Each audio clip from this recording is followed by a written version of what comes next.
Dear student, आशा करता हूँ कि आप सभी स्वस्थ होंगे। आज हम न्यूटन रैप्सन मेथड का एक और एग्जांपल स्टडी करेंगे और देखेंगे किस तरीके से हम न्यूटन रैप्सन मेथड में अपनी प्रॉब्लम को सॉल्व करते हैं। देखिए, आज जो हमारे पास में फंक्शन दिया हुआ है वो x की पावर 4 माइनस एक्स माइनस का 10 इक्वल टू 0। जैसा कि मैंने आपको बताया कि ये हमारे पास में क्या है, एक नॉन लीनियर इक्वेशन है। न्यूटन रैप्सन मेथड में हमारे पास में दो रूट आते हैं, पर ओनली सिंगल एजम्पशन हम लेते हैं और उसके बेसिस पे अपने सॉल्यूशन को फाइंड आउट करते हैं। सबसे पहले हम इसके जनरल फार्मूला की बात करते हैं। तो जो हमारे पास में जनरल फार्मूला है वो है X N equal to X N minus one minus का F X N minus one F dash X minus one. सबसे पहले हमने इसमें 1 पुट किया। जब हम इसमें 1 पुट करेंगे तो हमारे पास में कितना आया, -10 आया। और जब हमने 2 पुट किया तो हमारे पास में 4 आया। इट मीन्स जो बिहेवियर है वो नेगेटिव टू पॉजिटिव चेंज हो रहा है। हेंस हम ये कह सकते हैं कि जो हमारे रूट्स हैं वो 1 और 2 के बीच में लाई करेंगे। यहाँ पर हमको करना क्या है कि कोई सा भी रूट हम यहाँ पे एज्यूम कर लेते हैं। जैसे कि मैंने यहाँ पे 1 को एज्यूम कर लिया तो ये हमारा क्या बन गया, एक्स एन बन गया। ये हमारा एक्स एन माइनस 1 बन गया। तो students, x1 equal to x naught minus का F x naught upon F dash x naught F dash X equal to, अब देखिए हमें क्या करना होता है, इसका डेरिवेशन भी करना पड़ेगा। x की पावर 4 माइनस का x माइनस का 10 इक्वल टू 0। जब हम इसका डेरिवेशन करेंगे तो हमारे पास में कितना हो जाएगा, 4x की power n minus 1 that is equal to 4 minus 1 that is equal to 3, 4x की पावर 3 माइनस का 1। नाउ हमने यहाँ पे x1 फाइंड किया, x1 equal to x naught minus f x naught upon F dash x naught. हाँ, तो students x1 equal to x naught जो हमने एज्यूम किया है वो हमारे पास में क्या है, 2 है। तो हमने बेसिकली क्या किया, यहाँ पे 2 को पुट कर दिया, 4 अपॉन 31। तो जब हम इसको डिवाइड करेंगे तो हमारे पास में 1.8707 आएगा। इस वैल्यू को हम पुट कर देंगे किस में, x की पावर 4 माइनस का x माइनस का 10।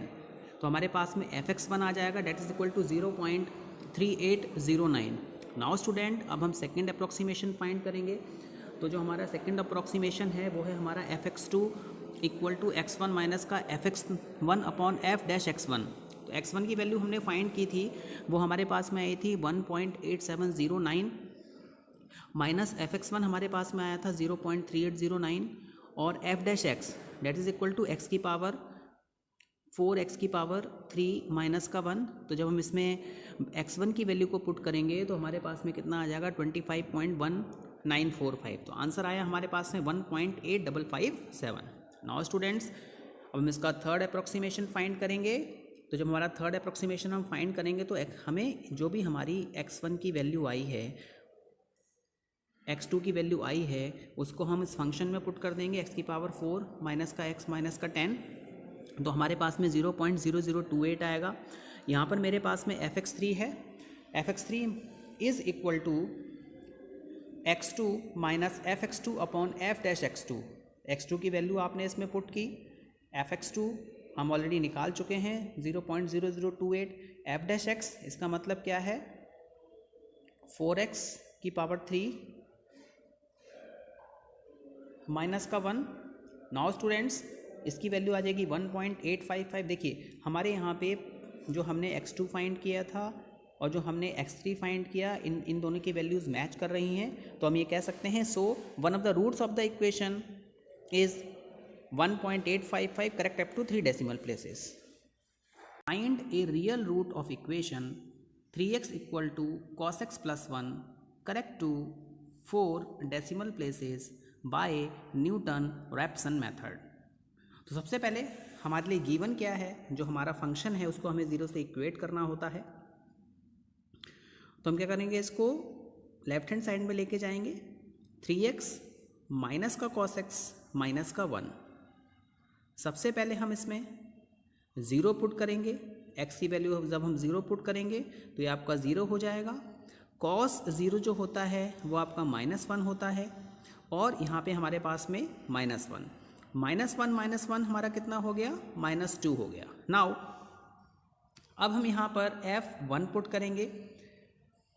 एक बात आपको ध्यान में रखनी है, जो कि मैंने प्रीवियस मेथड्स में भी आपको बताया था कि ये 1 जो है वो रेडियन में है, बट जो हमारा कॉस थीटा है, साइन थीटा है या टेन थीटा है या फिर सेकंड की वैल्यू हम लेते हैं, वहाँ पे वैल्यू हमें डिग्री में पुट करनी होती है। तो 180 अपॉन पाई जो होता है 57.3 होता है। तो यहाँ पर मुझे 1 को मल्टीप्लाई करना पड़ेगा 57.3 से, इसकी वैल्यू डिग्री में हमारे पास में आनी चाहिए। इसके बाद में -1, जब हम इसको कैलकुलेट करेंगे with the help of calculator, आपके पास में वैल्यू आएगी 1.4598। तो देखिए, जैसा कि मुझे इसको एनालाइज करने के बाद में पता चलता है कि ये वैल्यू जो है वो हमारी क्या है, नेगेटिव है, और ये वाली वैल्यू कौन सी है, पॉजिटिव है। तो जो हमारा रूट है वो 0 और 1 के बीच में लाई करेगा। हम ये लिख सकते हैं, since f0 f0 equal to negative and f(1) is equal to positive, then the root lies between 0 and 1। जैसा कि मैंने आपको बताया कि बाइसेक्शन मेथड हमने देखा, उसमें हम दोनों रूट्स को कंसीडर करते हैं। रेगुलर फाल्सी मेथड में भी हम दोनों रूट्स को कंसीडर करते हैं, बट यहाँ पर हमें केवल एक वैल्यू को एज्यूम करना होता है। तो सपोज़ हम इन बिटवीन कोई वैल्यू ले लेते हैं, जैसा कि मैंने यहाँ पे लिया है कि x0 की वैल्यू हमने एज्यूम कर ली 0.5। नाउ स्टूडेंट्स, यहाँ पर एक इम्पॉर्टेंट बात यह है कि मुझे जो जनरल फार्मूला दिया गया है उसमें मुझे f' भी निकालना होता है। f' that is equal to, देखिए 3x माइनस का cos x माइनस 1 हमारा क्या है, f(x) है। मुझे क्या फाइंड आउट करना है, f' फाइंड आउट करना है। इसका मतलब क्या है, मुझे इसको डिफरेंशिएट करना पड़ेगा, डिफरेंशिएशन करना पड़ेगा। तो f(x) का जब हम डिफरेंशिएशन करेंगे तो 3x कितना हो जाता है, आपका 3 हो जाएगा। cos x का जो डिफरेंशिएशन होता है वो आपका माइनस का sin x होता है, और किसी भी कांस्टेंट वैल्यू का जो डिफरेंशिएशन होता है वो क्या होता है, 0 होता है। तो हमारे पास में f' कितना आया, 3 प्लस sin x। f(x) कितना था हमारे पास में, 3x माइनस का cos x माइनस का 1, और f' कितना आया, 3 प्लस sin x।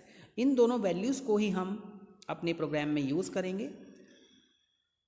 सबसे पहले न्यूटन रैप्सन मेथड की बात करें तो उसका जो जनरल फार्मूला दिया हुआ है वो है हमारे पास में xn equal to xn minus 1 minus का f(xn minus 1) upon f' minus 1। सबसे पहले हम इसमें फर्स्ट अप्रॉक्सीमेशन निकालते हैं। फर्स्ट अप्रॉक्सीमेशन निकालने के लिए आपको n इक्वल टू 1 पुट करना पड़ेगा। जब आप इसमें 1 पुट करेंगे तो यहाँ पर तो 1 आएगा, n माइनस 1 की जगह x0 हो गया, f(x माइनस 1) की जगह f(x0) हो गया, और f' माइनस 1 की जगह f'(x0) हो गया। तो स्टूडेंट्स, यहाँ पे आपको मेन अजम्पशन क्या है कि जो मेरे पास में फंक्शन था, यहाँ पे दो चीज़ें थी हमारे पास में। एक तो हमारा क्या था, f(x) था। तो अगर मैं f(x) की बात करूँ, 3x माइनस का cos x माइनस का 1 था, और f' की अगर मैं बात करूँ तो मेरे पास में ये हमारा 3 प्लस sin x था। हमें केवल x0 की वैल्यू को इसमें पुट करना है और अपने आंसर को कैलकुलेट करना है। x0 जो हमने एज्यूम किया था वो हमारे पास में कितना था, 0.5 था। तो सबसे पहले हमने क्या किया, यहाँ पे x0 पर 0.5 को क्या किया, पुट किया। इसके बाद में f(x0), देखिए f(x) कितना है, 3x माइनस का cos x माइनस 1, तो 3x0 माइनस का cos x0 माइनस का 1। x0 की वैल्यू 0.5 है। यहाँ पर मैंने आपको बताया था कि 0.5 किस में है, रेडियन में है। तो इसको आपको डिग्री में कन्वर्ट करना होगा। डिग्री में कन्वर्ट करने के लिए आप इसको 57.3 से मल्टीप्लाई करेंगे, -1। इसी तरीके से f' की बात करें, f'(x0), तो हमें यहाँ पे x0 की वैल्यू को पुट करना है। सेम प्रोसीजर हमने यहाँ पे अपना अप्लाई किया हुआ है। 3 प्लस sin x है, तो x क्या था हमारा, रेडियन में था 0.5, इसको हमने डिग्री में कन्वर्ट कर लिया। जब इसको कैलकुलेट करेंगे तो आपके पास में 0.6085 आएगा। ये हमारा फर्स्ट अप्रॉक्सीमेशन था। देखिए, न्यूटन रैप्सन मेथड में जो भी हमारे अप्रॉक्सीमेशन होता है, जो हमारा प्रीवियस अप्रॉक्सीमेशन होता है, वो हमारे नेक्स्ट अप्रॉक्सीमेशन के लिए क्या होता है, इनपुट वैल्यू होती है। तो x1 जो है उसको हम यूज़ करेंगे नेक्स्ट अप्रॉक्सीमेशन में। देखिए, हमने जब इसको n इक्वल टू 2 पुट किया तो हमारे पास में x2 equal to x1 minus का fx1 upon f dash x1।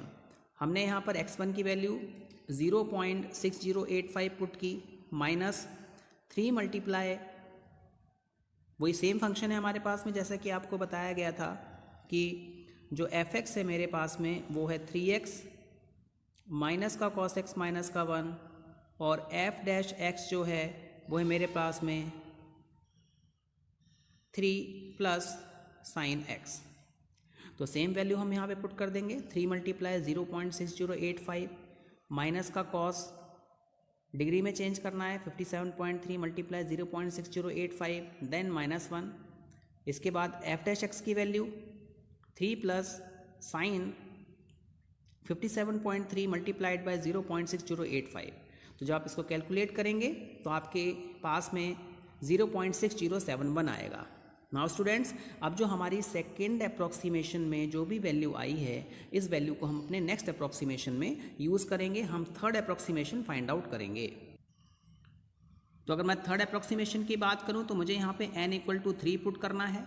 तो यहाँ पर क्या हो गया, x3 x2 minus fx2 upon f dash x2 0.6071 minus किया 3x, जो सेम फंक्शन था 3x माइनस का cos x माइनस का 1, 3 मल्टीप्लाई 0.0671 माइनस cos x की वैल्यू जो थी उसको रेडियन में डिग्री में चेंज कर लिया 57.3 मल्टीप्लाइड 0.6071 माइनस 1।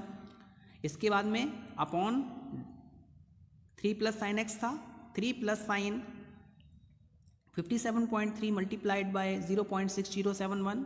आप जब इसको कैलकुलेट करेंगे तो 0.6071 हमारे पास में थर्ड अप्रॉक्सीमेशन का आउटपुट आएगा। देखिए, जो हम एनालिसिस करने के बाद में एनालाइज करने के बाद में जो हमारे पास में सेकेंड अप्रॉक्सीमेशन में जो वैल्यू आई थी 0.6071, वही वैल्यू हमारे पास में थर्ड अप्रॉक्सीमेशन में आई है। तो हम ये लिख सकते हैं, since x2 is equal to x3 is equal to 0.6071 up to 4 decimal places, hence the required root is 0.6071। तो स्टूडेंट्स, आपने देखा कि जो हमारे रूट लाइज कर रहे थे वो क्या थे, 0 और 1 के बीच में लाई कर रहे थे। तो अगर हम 0 को लेते तो ज़्यादा इटरेशन आते, 1 को लेते तब भी ज़्यादा इटरेशन आते। तो हमने कोई इन बिटवीन वैल्यू को क्या कर लिया, यहाँ पे एज्यूम कर लिया। हमने क्या लिया था, x0 इक्वल टू 0.5 लिया था। तो यहाँ पर हमारे पास में 3 स्टेप्स में ही आंसर आ गया। तो आपको ये ध्यान में रखना है कि जब भी आपके पास में न्यूटन रैम्पसन मेथड से कोई प्रॉब्लम सॉल्व करने को आए, आप सबसे पहले नेगेटिव टू पॉजिटिव बिहेवियर देखेंगे। उसके बाद में जो भी रूट्स लाई कर रहे हैं, 0 और 1 है, 1 और 2 है, या फिर 3 एंड 4 है, उनके इन बिटवीन कोई वैल्यू आप एज्यूम कर लेंगे और आपके लेस इटरेशन में आपके पास में आंसर आ जाएगा। Hope you have understood this lecture. Thank you very much.